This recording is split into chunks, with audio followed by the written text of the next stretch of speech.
Shalom, shalom, shalom, shalom, peuple de Dieu. Comment est-ce que vous allez? J'espère que vous allez très bien. Je bénis le Seigneur pour vos vies. Et donc, je bénis le Seigneur. Si tu me regardes, tu m'écoutes, c'est que Dieu t'a fait la grâce. Certainement que tu n'as pas été fidèle comme moi. Tu n'as pas vraiment fait les choses vraiment correctement. Mais Dieu vraiment, qui est le Dieu qui ne se renie pas de sa fidélité, Dieu nous a encore fait grâce, il t'a encore fait grâce. Et donc je bénis vraiment son Saint-Nom, je bénis l'Éternel pour sa fidélité à notre égard.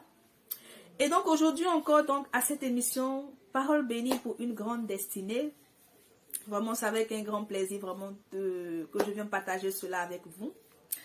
Et donc nous verrons ensemble encore d'autres éléments, un autre élément. Vous savez, aujourd'hui, beaucoup vraiment sont ces personnes-là qui n'arrivent pas à réaliser leur projet, qui n'arrivent pas à entrer dans l'accomplissement de leur destinée, mais ils sont toujours en train de pointer du doigt les autres. Lorsqu'ils n'arrivent pas à réaliser leur projet, c'est toujours à cause des autres, c'est toujours à cause vraiment des sorciers, c'est toujours à cause vraiment de quelqu'un, ce n'est jamais à cause d'eux. Oui, moi je ne dis pas que, oui, par moment, d'autres n'arrivent pas à accomplir vraiment leur destinée, à réaliser leur projet. Pour certaines personnes, c'est dû vraiment à des problèmes spirituels. Mais ceci dit, tous les cas ne sont pas les mêmes. Il y a des personnes qui je peux dire, qui n'arrivent pas à réaliser leur projet, qui n'arrivent pas vraiment à voir véritablement les projets que Dieu a conçus pour eux se matérialiser. Ils n'arrivent pas à entrer dans leur destinée. Ou encore, je peux dire, lorsqu'ils entrent vraiment, leur destinée est détruite vraiment. Et ceci est fait à cause d'eux-mêmes, à cause de leur comportement, à cause de leur attitude. Et moi, aujourd'hui, c'est sur ce volet-là qu'on va voir ensemble. Parce que c'est bien vrai d'accuser les autres. Par moments aussi, il faut savoir se remettre en cause aussi, bien-aimé. Il faut savoir se remettre en cause. Et donc, cet élément que je veux voir avec vous, c'est un élément parmi tant d'autres. Parce qu'il y a beaucoup d'éléments vraiment qui aujourd'hui, qui nuisent vraiment à beaucoup de destinées. Et donc, cet élément que je veux voir avec vous, c'est donc la colère. C'est la colère. La colère, vraiment. Nous avons tous quelque part été un jour en colère. Et vraiment, nos actes, nos actions, vraiment, étaient vraiment horribles. La colère, c'est quoi? La colère, c'est un sentiment à la base. Et ce sentiment-là se manifeste par un mécontentement, accompagné par moments de violence. Par moments de violence. Et puis, il faut savoir que aussi, par rapport donc à la colère, il faut savoir aussi que ça développe aussi des maladies, des hernies, des ulcères. Donc la plupart des personnes qui sont vraiment colériques, vraiment ont par moments des ulcères, des hernies et tout. Ça développe vraiment en l'homme vraiment certaines maladies. Donc vraiment la colère est quelque chose vraiment de nuisible en fait. C'est vraiment quelque chose de pas bon. Et moi sur le volet sur lequel je veux aller, c'est que ça détruit aussi beaucoup de destinées. Beaucoup sont ces personnes-là qui ont vu vraiment leur foyer détruit, et des familles détruites, vraiment leur projet détruit à cause du fait qu'ils sont vraiment colériques, ils sont impulsifs. Ils n'arrivent pas vraiment à se maîtriser vraiment lorsqu'ils sont mécontents, parce qu'à la base, la colère, c'est un sentiment qui se manifeste par un mécontentement. Pour ces personnes-là qui sont beaucoup colériques, vraiment, c'est vraiment pas vraiment d'un avantage. Vous savez, tous nous mettons en colère. Mais il y a des personnes, pour eux, c'est à une autre dimension, c'est disproportionné en fait. Lorsqu'ils sont mécontents, lorsqu'ils sont en colère, vraiment, ils font beaucoup de dégâts. Il y a tellement d'exemples dans la Bible, je vais prendre quelques points avec toi, bien-aimé. L'exemple vraiment de certaines personnes vraiment qui étaient colériques, qui n'ont pas pu accomplir leur destinée. Moïse, dans le livre de Exode, nous savons tous que Moïse avait été donc élevé dans la maison de Pharaon. Et on nous dit que, puisque le peuple était brimé, était vraiment réduit à l'esclavage, le peuple souffrait tellement. Et Moïse, vraiment, ayant vu un Égyptien vraiment qui maltraitait vraiment un Israélien, un Hébreu, dans la colère, est tombé sur l'Égyptien et a tué l'Égyptien. Et à la suite de là, il a fui. Il a fui, c'est ainsi qu'il est parti s'installer à Madian. C'est ainsi qu'il allait s'installer à Madian. Et c'est là-bas que le Seigneur s'est révélé à lui dans le buisson Adam. Mais on nous dit que Moïse était colérique parce qu'il était bègue. Mais ce n'est pas seulement que ça. Moïse a hérité de cela de chez Lévite parce que il est de la tribu des Lévites. Et qui est Lévite? Lévite, il fait partie, c'est l'un des fils de Jacob. Et nous connaissons tous l'histoire de leur sœur Dina qui avait été violée.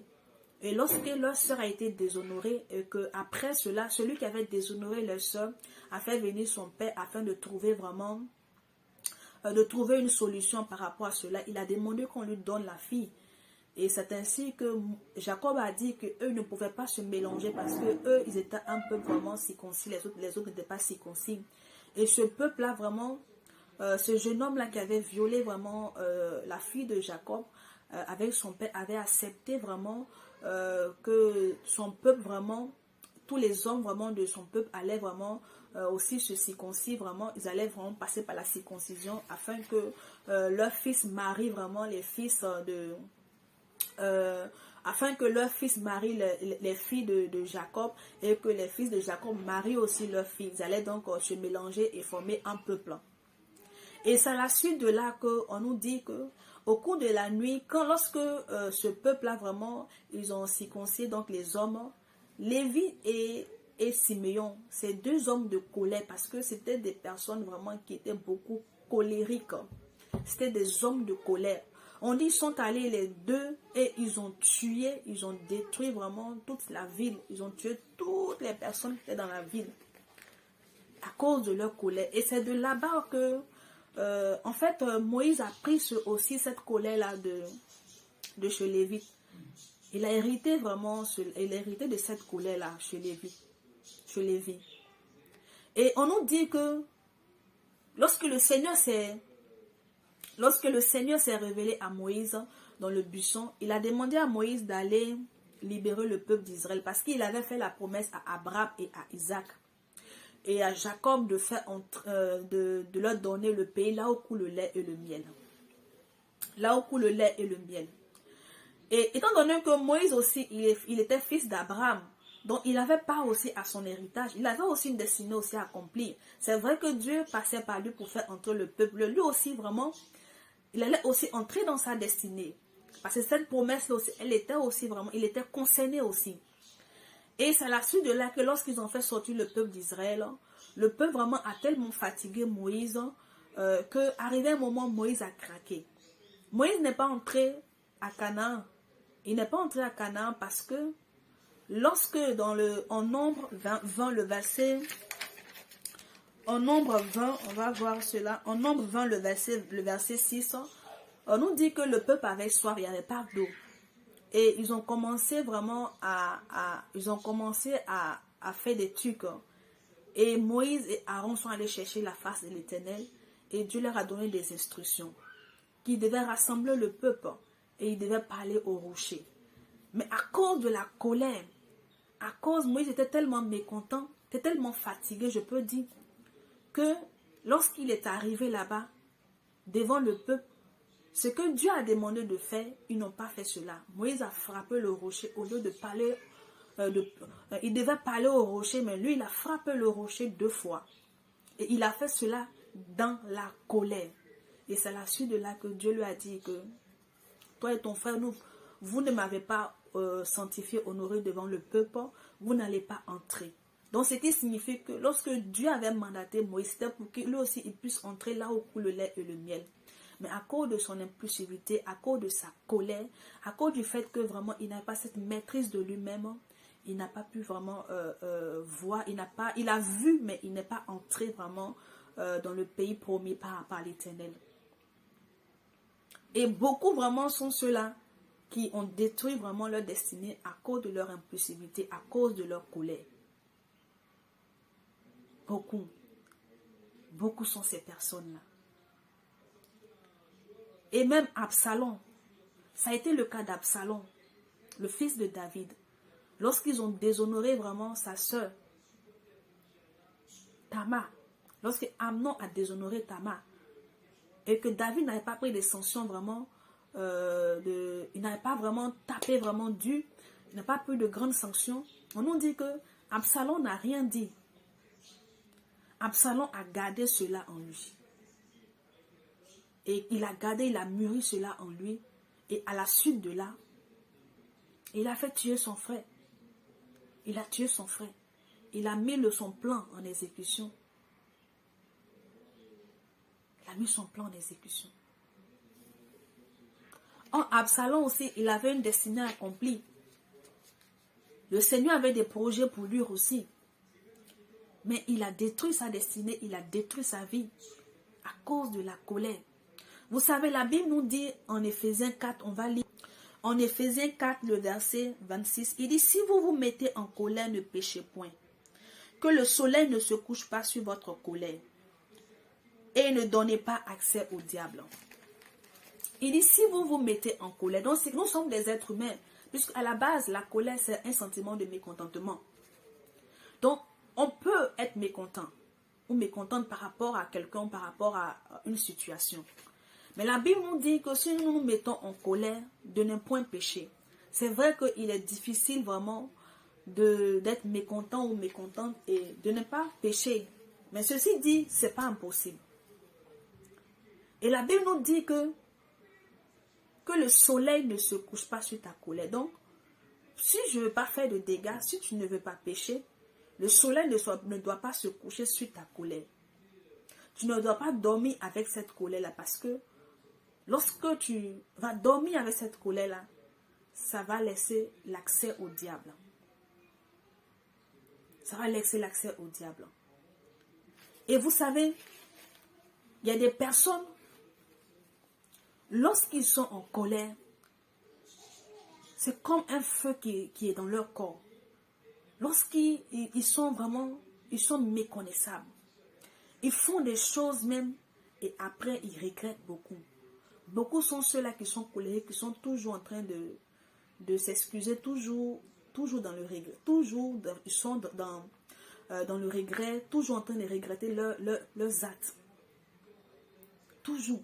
Parce que lorsqu'ils sont dans l'action, lorsqu'ils sont mécontents, ils veulent forcément vraiment régler le problème. Or, dans l'état dans lequel ils se trouvent, tout ce qui va sortir de leur bouche, tout ce qu'ils feront vraiment, ne sera pas sensé. Ça sera vraiment c'est plus leur colère qui va leur dicter. C'est plus leur colère. Ils seront plus conduits par leur colère. Et c'est ceux qui feront des tas, ils feront des dégâts. Comme on dit chez nous que quand l'eau est versée, on ne peut plus ramasser. C'est pour cela que, bien aimé, si tu es une personne colérique, une personne qui n'a pas cette maîtrise-là, à être libérée émotionnellement, à être libérée dans l'esprit. Lorsque tu sais que tu es libéré, tu es apaisé dans ton cœur, et puis tu reviens maintenant pour parler à cette personne-là. Tu reviens pour avoir des discussions avec cette personne-là. C'est en cela que tu pourras avoir des discussions sensées. Parce que là, tu ne seras pas guidé par la colère ou par ce sentiment vraiment de colère. Parce que quand tu parles, mais quand tu agis pendant que tu es mécontent, tout ce que tu feras, ça sera dans le seul but vraiment de détruire, de faire mal à celui qui t'a mis dans cet état-là. Mais quand tu laisses passer la colère, tu reviendras à de bons sentiments. Tu reviendras à de bons sentiments. Et ça va t'éviter vraiment de détruire tes relations, de détruire vraiment ta vie. Et aussi, un autre élément aussi, on nous dit de ne pas laisser le soleil se coucher.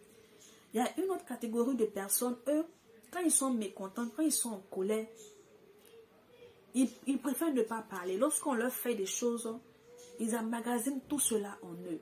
Ils ne disent rien. C'est le cas d'Absalom. Et même, je peux dire le cas aussi de Moïse.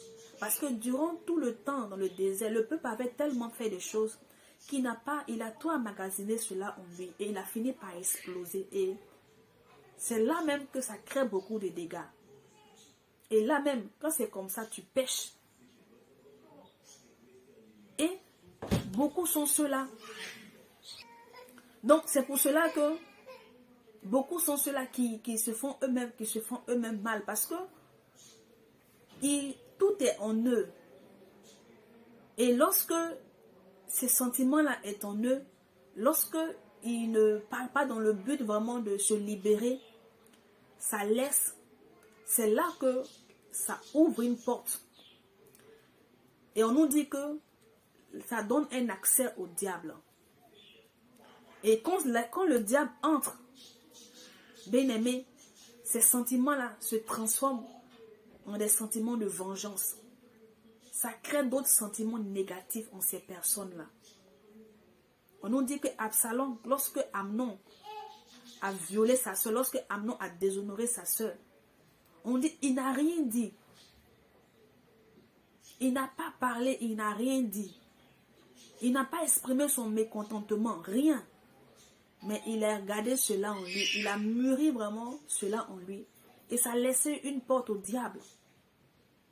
Et il a commencé à mûrir des sentiments de vengeance, de meurtre. Et il a fini par assouvir vraiment tous ces sentiments-là qu'il avait en lui. Tout simplement parce qu'il a gardé vraiment, il a gardé cette colère-là en lui. Il n'a pas vraiment parlé dans le seul but de pouvoir se libérer. Dans le seul but de pouvoir se libérer. Je crois que Absalom aussi vraiment avait une destinée aussi accomplie. Où la colère vraiment peut conduire l'homme. Qu'est-ce que la colère peut amener un homme à faire? Et pas fini. Il est mort. Il est mort. Il a été détruit lui-même. Il a détruit sa destinée. Il a détruit sa vie.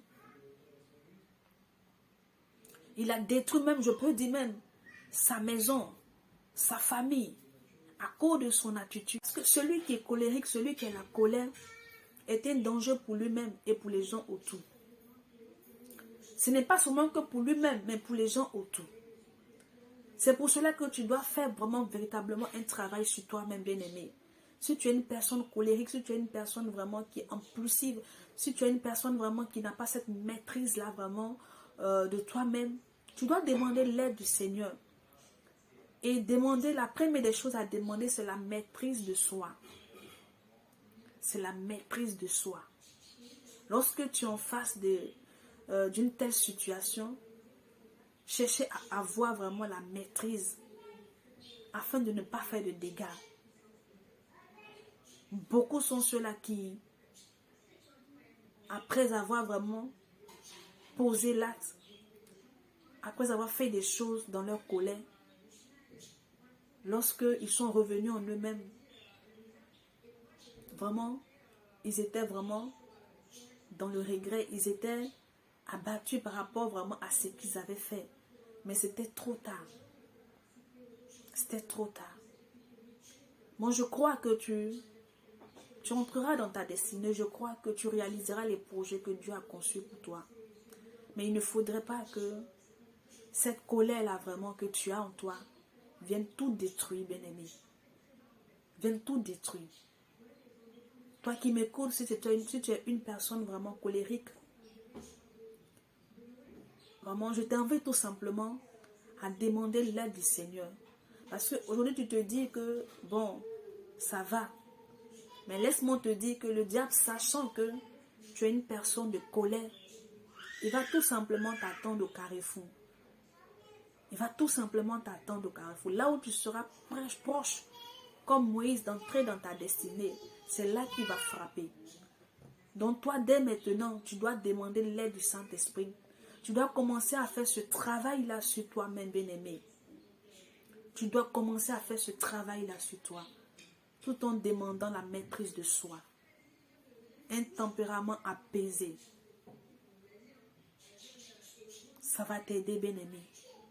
Et ça t'évitera, bien-aimé, dans l'avenir de détruire vraiment tes relations, de détruire vraiment les gens que tu aimes autour de toi, de détruire vraiment ta destinée et les projets que le Seigneur a conçus pour toi. On nous dit, pour terminer, en Jacques, le chapitre 1er, le verset 20, on dit, car la colère de l'homme n'accomplit pas la justice de Dieu. La colère de l'homme n'accomplit pas la justice de Dieu.